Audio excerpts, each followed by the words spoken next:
Greetings, YouTube. I wasn't going to do a video about this, and then I received a surprisingly amount of recommendations and favors, suggestions, whatever you want to refer to them as, from people because of specific November-related reasons about the calendar. So here we are, right? I'll make a video, hopefully at max about 5 minutes, on my thoughts about specific things in November. Now, first off, I think this calendar is all right. It's very comparable to the calendar we just got in October, because at the end of the month, we've got this Tier 4 class Catalyst Crystal, and then 2 days this time of 250 5-star shards. I get really annoyed, though, when Kabam tries to sound like it's this huge historic deal to put 500 5-star shards in a monthly calendar, when last year, I believe it was last August, right before they announced the inclusion and introduction of 6-star characters that alienated and burnt out so much of the upper tier of the community, they gave us 5-star shards, and like a good amount. It wasn't 250. It was like 500, 1,000. I think at the end of the month, you had either half or like 60% of a basic 5-star crystal just for logging in every day. And this wasn't July 4th. This wasn't Christmas. This wasn't January. This was August. And so they had, in place of what you see on these day 7s, in place of these crystal shard crystals, which are pretty lame, they're probably just about 200 premium disappointment shards, and that's it. And then, of course, double that and triple that on the corresponding weeks. They had like 500 5-star shards on day 7, 1,000 day 14, 2,000 on day 21, and like 3,000 on day 28. So that was last year. So you would think if they're going to call something astounding, that it would be at least what they gave us over a year ago. And yet it's like they have that Men in Black mind eraser thing that they kind of just shake in front of you and want you to forget that that was once upon a time a calendar. Also, keep in mind, the Astounding calendars, and I'm using that word for a reason, as I'm about to point out, come usually in December and January, because the last 2 years, and God willing the next year, as in next month, you got a fully formed Tier 2 Alpha Catalyst simply for logging in at the last day of the month to end the year.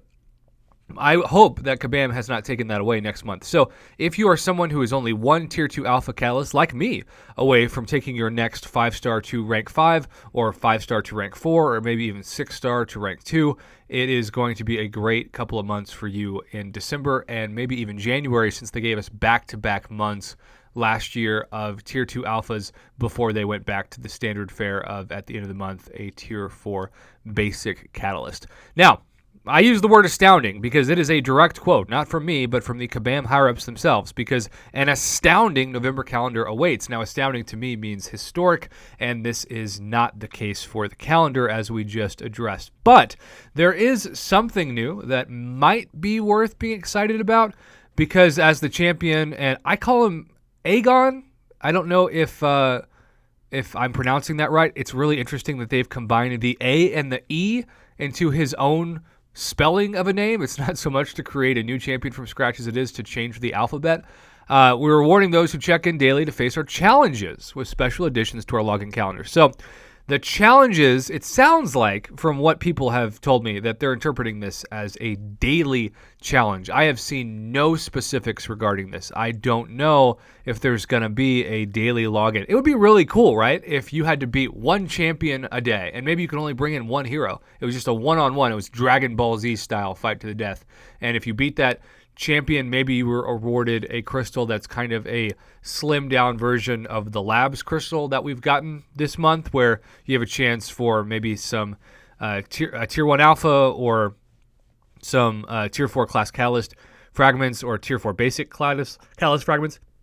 And you could even have them like the Occult Labs, where they're tiered and certain titles get you different crystals. But, one match a day, like a super steroided up but rewarding versus mode, that would be what I would envision out of this.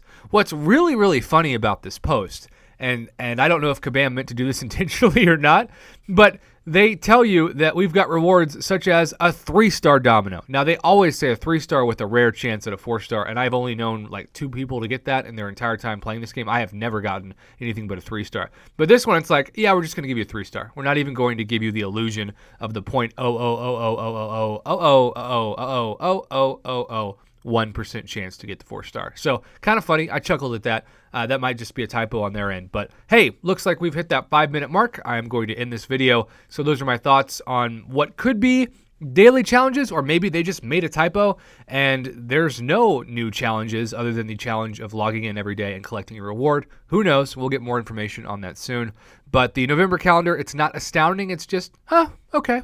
We'll take it, but we're waiting for December when we hopefully will get a fully formed Tier 2 Alpha on the last day, which is a heck of a lot better than 250 5-star crystal shards. Thanks for watching, YouTube.